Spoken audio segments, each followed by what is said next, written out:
Hello বন্ধুরা, আমি Nazirpur cooling point থেকে একটা ফোন নিয়েছিলাম এমআইয়ে। তো এই মাসের 3 তারিখে এমআই ছিল, তো আমি দিতে পারিনি। আমি 25 তারিখ অবধি টাইম চেয়েছিলাম, তো আমি এর মধ্যে পেমেন্ট পাইনি। 25 তারিখের মধ্যে আমি পেমেন্ট পাইনি। তো আমাকে দেখো ফোন করে কীরকম হুমকি দিচ্ছে দেখো। হ্যালো, হ্যাঁ, কে দাদা? আমি রবিল বলছি, বলো। হ্যাঁ দাদা, ওই যে তোমাকে তো আমি কিছুক্ষণ আগে ফোন করলাম না। হ্যাঁ বলো। হ্যাঁ, তা উনটা বাড়িতে গিয়ে উল্টো পাল্টা করছে, ঠিক আছে। তা আমি বলছি আমি ফোন পাঠিয়ে দেবো, ঠিক আছে। তা উনি বলছে তা আমাদের কিরকম ভাবে কথা বলছো কেন? আমাকে বলছে কি তোমার ফোন দিতে হবে না, আমার ফোন কিভাবে তুলে নিতে হয় দেখবো, তাই বলছে। হ্যাঁ, তুমি যখন তুমি আগের আমার কথাটা শোনো, আমার কথাটা আমার কথা শোনো। তোমাকে আমি ভালো যুক্তি দিলাম যে দাদা তুমি যদি কিস্তি না দিতে পারো তুমি ফোনটা নিয়ে যাবে না। হ্যাঁ হ্যাঁ হ্যাঁ, তুমি কি বল? নিয়ে যাবে না না না, তুমি লাস্ট ডেটে তুমি ঘোরালা 22 তারিখ অব্দি টাকা দেবা দেবা করে তুমি এখন বলছো কিস্তি দেবে না লাস্ট ডেটে এসে। আমার কথাটা শোনো। হ্যালো হ্যালো, তুমি বলো, শুনছে, তুমি বলো। হ্যাঁ, তুমি কথাটা কি বললে যে আজকে বিকালের মধ্যে ফোনটা দিতে হবে? তো কি চাইবো আমি, তো কি চাইবো? আর ডেটা আছে আজকে ডেটা। শোনো শোনো আমার কথাটা। হ্যালো, না না, তুমি যে কথাগুলো বললে না, রবিউল দা তো আছে, ঠিক আছে। হ্যাঁ, তা আছে তো, আমি তো দাদা সামনেই তো বলছি তোমাকে। হ্যাঁ হ্যাঁ, ওই তো আমি রবিউল দার কাছে বলছি, রবিউল দা আমি ফোন পাঠিয়ে দেবো না। হ্যাঁ, কবে পাঠাবা সেটা তুমি বললে হবে না, আজকে 26 তারিখ, ক্লোজিং কুলিং করতে পয়েন্টের হবে। ম্যানেজার। হ্যাঁ, আমি পাঠিয়ে দিতে পারবো। আমার শোনো, আমি যতক্ষণ টাকা যতক্ষণ না পাচ্ছি আমি কিস্তি দিতে পারবো না। তাই বললে হবে? তাই বললো হবে না, তাহলে ফোন নিয়ে নাও। ফোনটা দিয়ে যাওয়ার কথা দরকার ছিল, তো বলেছিল যে আগের মাসে যে না না, আগের মাসে তো কিস্তি যখন আমি দিতে পেরেছি তারপরে আমি দেখলাম ফোন দেবো কেন, এর জন্য তো আমি দিয়ে এসেছি। তো তুমি এই মাসে যেমন দিতে পারছো না, হ্যাঁ, এই মাসে আমাদের বলেছে যে টাকা দেবে। আমি তো কালকে তো ফোন করে তোমাকে তো বললাম আমি। ভাই, গল্প শুনে লাভ নেই, ভদ্রলোকের মতো হয় মোবাইল দাও না টাকা দাও। হ্যাঁ আমাদের ঠিক আছে, ঠিক আছে ঠিক আছে, তাহলে ফোন দিয়ে দেবো। তো সময় নেই আমার। প্রবলেমটা দূর করো। তোমার টাকার জন্য এতবার ফোন করা সম্ভব নাকি প্রত্যেক মাসে? গল্প শেষ নেই, তাহলে কমপ্লিট করো। ঠিক আছে ঠিক আছে, আমি ফোন পাঠিয়ে দেবো। পাঠিয়ে দেবো নয়, কেন? পাঠিয়ে দেবো, ওটা দূর কি বাত, ওগুলো বললে হবে না, পাঠিয়ে দিতে হবে এখনই। হ্যাঁ হ্যাঁ, পাঠিয়ে দেবো বললাম তো। তাহলে ভাবো আমি হায়দ্রাবাদ কাজে আছি, এখনই ফোন পাঠিয়ে কখন পাঠিয়ে দিতে পাঠাবা? হবে। কে? দেখো তো কখন পাঠাবো, ওই কি মুখের কথা? আমি কাজে আছি, কাজের থেকে যাবো তারপরে তো। তোমাকে তো আজ থেকে ফোন করেছে এরকম নয়, ফোন হ্যাঁ। রিসিভ করছো না, এই বাড়ি বন্ধ তোমার। কোন বাড়ি? আমি ওই বাড়িতে থাকবো কেন? আমি এই বাড়িতে একা থাকি, আমি ওই বাড়ি থাকবো কেন? কমপ্লিট করো তুমি, ঠিক আছে? হ্যাঁ, যাও, এটা ঠিক কমপ্লিট করো। ঠিক আছে ঠিক আছে ঠিক আছে ঠিক আছে। কোথায় আছো, কোথায় আছো তুমি? আমি আছি হায়দ্রাবাদে। হায়দ্রাবাদ থেকে মোবাইল পাঠাবো? তুমি তুমি কি বলছো? কি তুমি বলছো? এই আজকে 26 তারিখে ক্লোজিং হবে, তুমি কি করে পাঠাবা? তোমাকে তো তাহলে ফ্লাইটে আসতে হবে। কেন আমি আসবো কেন? এখান থেকে লোক আছে না যাওয়ার। কবে সেটা তুমি এই মাসে কেস আমাকে তো এই মাসে কমপ্লিট করতে হবে না? 28 তারিখে মাস যাবে এটা। হ্যাঁ ঠিকই। হ্যাঁ, তাহলে এবার বলো, এবার বাকিটুকু হ্যাঁ, বলো। হ্যাঁ, তোমাদের বললাম যে পাঠিয়ে দেবো। কেন তোমাদের তো অত যখন আর্জেন্ট আছে, আমি 2 দিন লেট হবে তো। ফোনটা যেতে তো 2 দিন তো লাগবেই। দিন লেট হলে হবে না রে ভাই, কেন? কোম্পানি এটা ভাই, এটা নয় এটা। কি নয়? তোমার মৌখিক কোনো বক্তব্য কথা বলার নয়, এটা কোম্পানি ফিনান্স দেওয়া আছে।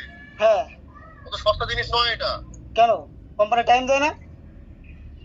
কোম্পানি টাইম দেয় 3 হ্যাঁ, তারিখ থেকে। কোম্পানি ঠিক আছে ঠিক আছে, কোম্পানি তো ঠিক আছে। আমি আমার কথা শোনো, আমি 2-3 দিনের মধ্যে ফোন দিতে পারবো না। তোমরা যা করো করো দেখি, যাও। এবার দেখো কি বলে, আমার ফোন এখনই হ্যাঁ ঠিক আছে ঠিক আছে, যা করো করতে বলো। এই গৌরাঙ্গ, আমার কথাটা শোনো, তোমরা যখন আমার কথাটা শোনো দাদা। হ্যালো, আমার কথাটা শোনো। যে ছেলেটা গেছে ওখানে তাকে কথা বলো, আমাকে বলো না। আমার 5 মিনিট সময় লাগবে না। হ্যাঁ হ্যাঁ ঠিক আছে ঠিক আছে। হ্যাঁ উদ্ধার করতে আমার 5 মিনিট সময় লাগবে না, আমাকে এই কথা বলো। আমি এখানকার লোক। হ্যাঁ ঠিক আছে তাহলে। আলাদা ব্যাপার। ঠিক আছে ঠিক আছে, তাহলে আমার তো যে ওরা আমাকে কি উদ্ধার বলেছে করতে কিনা, আমার আমার 5 ফোন মিনিট করে সময় লাগবে না, তাহলে ভাবো দেখি। কিরকম হুমকি।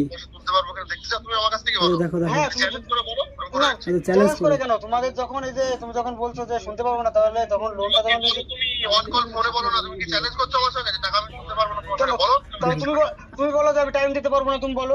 দেখো যা, কেন টাইম দেবো? আমি ওনাকে বলেছি 2-3 দিন ফোনটা দিতে লেট হবে, ঠিক আছে। উনি বলছে কি যে না আমার আজকেই লাগবে। আমি বলছি যে আজকে আমি ফোন দিতে পারবো না, তোমার যা করার করে নাও। আর উনি দেখছো, তাহলে আরো শোনো। আমি তাহলে? 3 তারিখে টাইম অলরেডি আজকে 26 তারিখ হয়ে যাবে, তো টাইম দিয়েছো? কেন? টাইম দেওয়া হয়নি নাকি? হ্যাঁ টাইম দেওয়া হয়েছে, তারপরে আবার এই কি মানুষের প্রবলেম হতেই পারে। 26 তারিখ হয়েছে, 26 তারিখে আজকে তোমাকে দুটোর সময় কথা বলছি। আমার কথাটা শোনো, আমার কথাটা শোনো দাদা। হ্যালো রবিউল দা, এই কি? হ্যালো, শুনতে পাচ্ছি আমি তোমার কথা। হ্যাঁ আমি শোনো, আমি ফোনটা পাঠিয়ে দেবো, ঠিক আছে। আমি লেট হবে, আমি আজকে ফোনটা পাঠিয়ে পাঠিয়ে দেবো। দেবো ভাই, এই কথা আমার কাছে চলবে না এখন। দেখো ঠিক আছে পাঠিয়ে তাহলে। দেবো, এটা আমার কানে এটা সহ্য হবে না। হ্যাঁ তাহলে কি সহ্য হবে?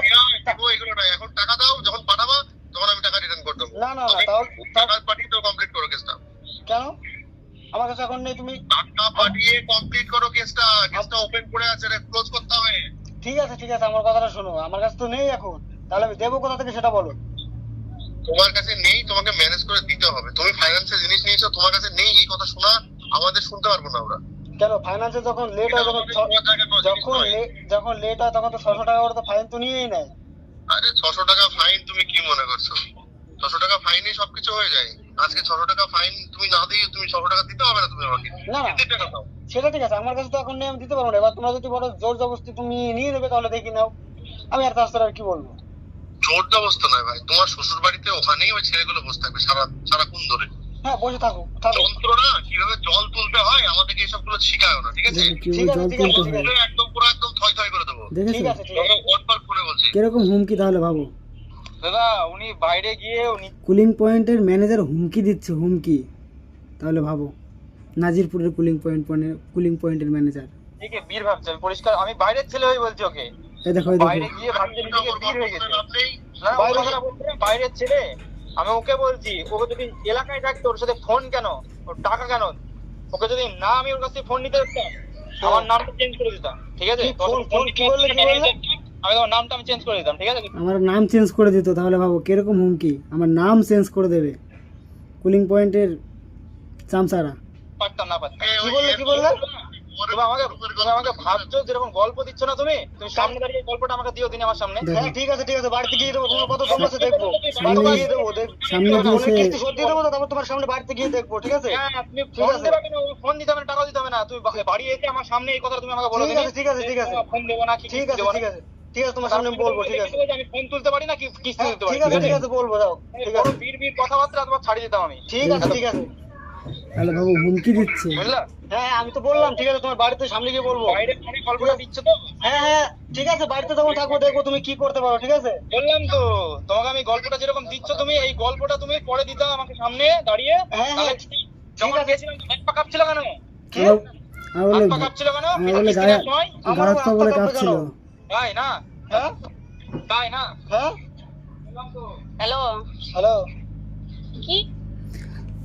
তো শুনতে তো পেলে তোমরা সব, এরকমভাবে আমাকে হুমকি দিচ্ছে কুলিং পয়েন্টের ম্যানেজার এবং কুলিং পয়েন্টের থেকে যারা কিস্তি তুলতে যায়।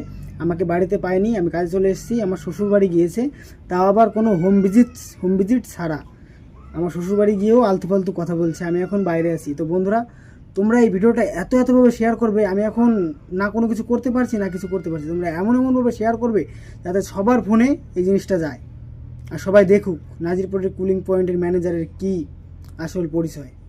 বুঝতে পারলে? হুমকি দিচ্ছে আমাকে। তো বন্ধুরা, এই ভিডিওটা এই পর্যন্তই।